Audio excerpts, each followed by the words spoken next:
bago po ang lahat, gusto ko pong batiin po ang atin pong alam niyo po, ang tawag ko dito, idol. Naging idol ko po siya during the time of pandemic. Dahil lagi po ako araw-araw nanonood ng kanyang vlog. Dahil naalala ko po yung akin po, nung mayor pa ho ako, meron po akong matandang frequent visitor sa munisipyo. Natukoy po ni Kuya Val, ni Idol. Natutuwa po ako kasi ang tawag ni nanay kay Idol ay Bernador. Si Bernador. Pero mukhang Bernador naman talaga si Kuya Val. So magandang umaga po muli. Siyempre sa family po ni Idol at siyempre kay Ma'am Edna. Ngayon ko lang po nakausap ng personal, up close, si Idol Rob. Luma pala dito si Alden Richard. Talaga naman nakaka-starstruck din pala. Kuya Val, siguro ganyan ka rin kagandang lalaki nung araw. Talaga naman, di ba? Talagang luma-luma si Alden Richard. At syempre po, kay Pastor Clint, kay Pastor Boy, kay Kapitan Alex, sa Kalingap family, at sa lahat po ng mga vloggers na nandito ngayon. At syempre po sa pamilya po ni Beyonce, may kuryente na ba? family o Batalero family, at sa lahat po ng sumusuporta sa Kalingap family, muli po ang akin pong pagbati. Alam niyo po, habang nagsasalita si Dr. Love, parang gusto ko rin maiyak. Kasi, sa totoo lang, isa lang po ang pumasok sa isip ko na magsimula nung nakilala ko si Idol way back pandemic time. Ang bilis po ng kanya pong pag-evolve ng kanyang mga ginagawa. Kaya sabi ko kanina, siguro wala po akong ibang pwedeng pasalamatan kung hindi ang Panginoong Diyos sa araw na ito. Sapagkat yun pong ginintuang puso na ibinigay ni Lord kay Idol, bihirang-bihira po talaga yun. Alam niyo po, kanina, dahil hindi ko na po matiis, puputok na yung pantok ko. Naglakas loob na ho ako kay Pastor Clint. Sabi ko, Pastor, pwede ba may I go out? So pinapasok ko ako sa bahay ni Beyonce. Pagpasok ko ho, lalo po akong namangha. Kasi sabi ko, nung nagsimula po kasi ako magpamilya, kami po ay tumira sa isang townhouse sa Sukat. At ako po, nang magsimula akong magpamilya, isa lang po ang unang-una kong pangarap, magkaroon ng isang tahanan, ika nga po ay roof over our head. Dahil ang katwiran ko po, at alam ko kung ano yung pangarap ko, pangarap din po siguro ng lahat, lalong-lalo na kapag ikaw ay nagpamilya, kasi ang hirap po nang wala kang kasiguruhan. Dahil siyempre, ang buhay naman natin, hindi naman natin hawak. Anytime, pwede tayong umalis. Kaya sa akin, sabi ko, dapat ang nagpapamilya ay ang laging iisipin, magkaroon ng sariling tahanan ng kanyang pamilya. Nang sa ganun po, kung ano't anong mangyari, hindi naman po madi-displace yung kanyang mahal sa buhay.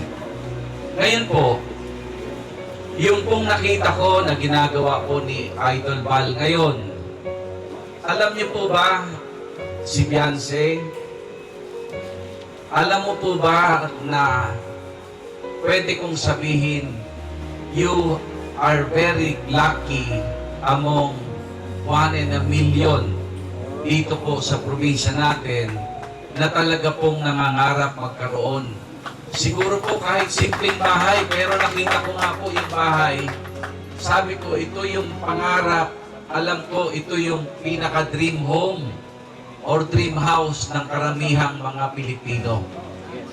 Kaya para sa akin, siguro ang mais a-advise ko, lalong-lalo na kay Beyonce at sa pamilya niya, alam niyo po, sa katulad po ni Idol, masarap pong tumulong.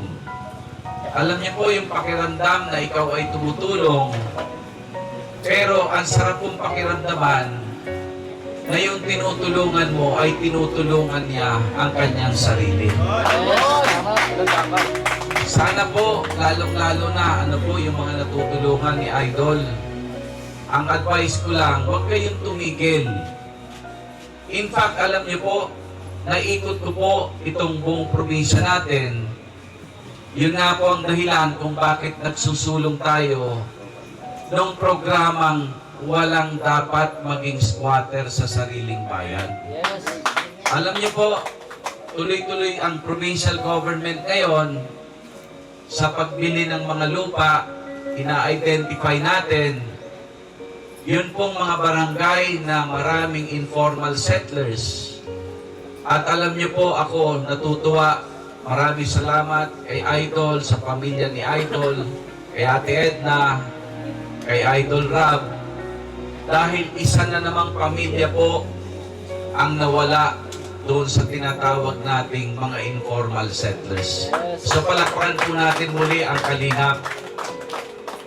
Ngayon po, ang sa akin na lamang, kasi sa totoo lang po, minsan, nung nag-uusap kami ni Senator Robin, pinakita ko po sa kanya yung bahay na tinitirhan ng maraming mga taga-Cam Norte, lalong-lalo na po yung mga nakatikit halos sa tubig, sa ilog, sa dagat, na kung saan kapag nagkakabagyo o sumasama ang panahon, nasisira po ang bahay nila. Kaya po ang nangyayari, kung tutusin, kung titignan nyo po yung bahay nila, light materials, ang kanilang sahig ay buhangin, ang kanilang papag ay kawayan, ang kanilang dingding ay pinagtagpi-tagping minsan po mga tarpaulin pa ng mga politiko.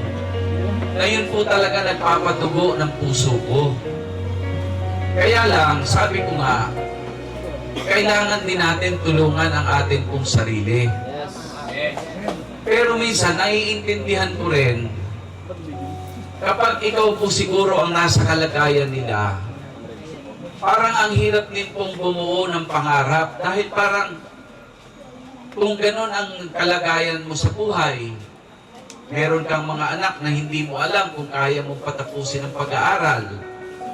At hindi mo alam kung kaya mong magkaroon ng disenteng tahanan. Alam niyo po ba na napakataas po ng case ng rape dito po sa ating probinsya? Alam niyo po, sa Region 5, isa ang probinsya natin sa tahimik. Pero ang problema po natin ay ang kaso ng rape. Dahil marami pong bahay sa Camarines Norte na tinatawag na ungenderized. Ibig po sabihin, yung bahay na pagpasok mo, nandun na po lahat, sama-sama silang natutulog, wala silang, alam niyo po yung normal na tahanan na ang lugar ng babaeng anak at lugar ng lalaking anak ay magkahiwalay, at meron pong maayos na toilet na kung saan yun pong ating privacy ay na-o-observe. Pero sa totoo lang po, napakaraming pamilya na talaga pong hindi genderized po yung kanilang bahay. Kaya ang nangyayari po, nagkakaroon po kadalasan ng incest. Yun pong commission po ng krimen na kung saan nanggagaling po sa loob mismo ng tahanan. Na nakikita ko po kung ang lahat ng pamilya ay magkakaroon ng ganito. Kaya Beyonce, Iha, napakapalad ninyo. Sa totoo lang, walang katapusan. Uulitin ko, Saan man makarating ang buhay ninyong mag-asawa,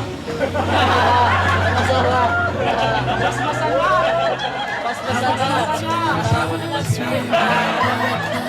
Asawa pa lang. Mag-aasawa pa lang. Kahit saan makarating ang buhay, Beyonce, wag na wag kang makakalimot sa Diyos dahil napakapalad mo para magkaroon ng ganitong swerte. Dahil hindi lahat ng mga taga-Camarines Norte, alam ko kahit anong gagawin ni Idol na pagsisikap, kahit anong mangyari, hindi pa rin natin kaya tulungan lahat. Alam ko po, sa puso ni Idol, kung kaya rin lang niyang ibigay yung pangangailangan, lalong-lalo na ng tahanan ng bawat pamilyang walang may tahanan sa atin. Pero alam ko, limitado rin po ang kakayahan ni Idol Pal. Kaya Idol, sana po, itong ginagawa naming inisyatiba sa programa po ng walang dapat maging squatter sa sariling bayan, sana po maging parte kami ng iyo pong napakagandang adhikain. At sana po magkatulungan tayo dahil iisa lang naman po ang gusto natin, ang matulungan na magkaroon ng tahanan ang bawat taga-Camarines. So again po, muli, ang akin pong magpapasalamat bilang ama po ng ating lalawigan na isa na namang pamilya ang nagkaroon ng sariling tahanan.